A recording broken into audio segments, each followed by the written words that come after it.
Hello guys, so now we shall be discussing regarding the relations of the sigmoid mesocolon. Okay, so what are the relations of the sigmoid mesocolon? Relations of sigmoid mesocolon.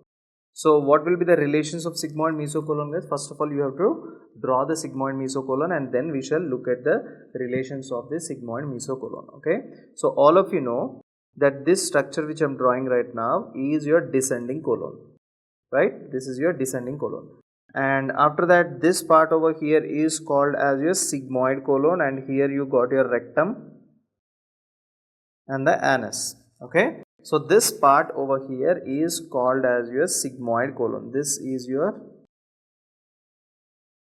sigmoid colon. Okay, now here we have got an aorta like this. All of you know what is this? This is called as an abdominal aorta. You know, abdominal aorta will divide into two branches over here. What are these two branches? These two branches are called as common iliac arteries. These common iliac arteries divide into two important things. One is called as external iliac, another one is called as internal iliac. Okay, so here also we divide it into two important things, external as well as internal iliac. Okay, so here we have got the external iliac and this one over here is called as the internal iliac artery, external and internal iliac artery. Now this external iliac artery comes down all the way. It passes over the sigmoid colon like this.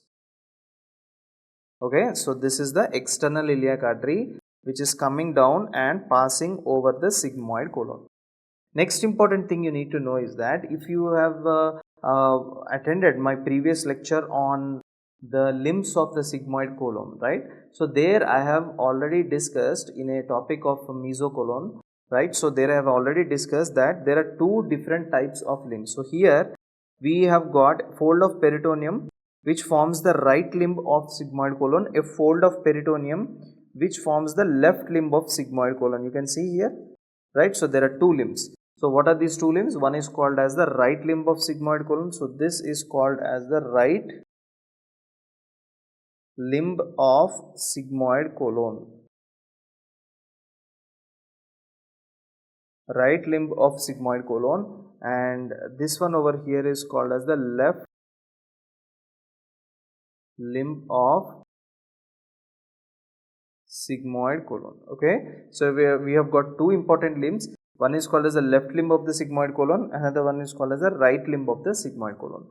And not to forget that we have also got one more very important structure that is passing all the way down like this. Okay, so this structure over here which is passing down in this way is called as your left ureter. Okay, so this part over here is called as your left ureter. Left ureter. So let me draw it double line. So this is your left ureter all the way like this. Okay, so what are the structures that are in relation with the sigmoid colon? Yes, what are the structures that are in relation with the sigmoid colon? One is called as the left ureter.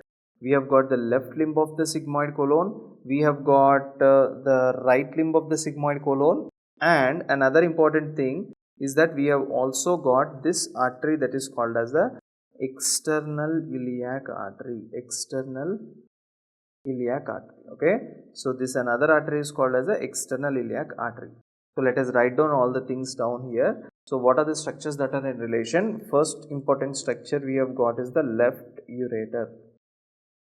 Second important structure we have got is the left limb of sigmoid colon. Okay, left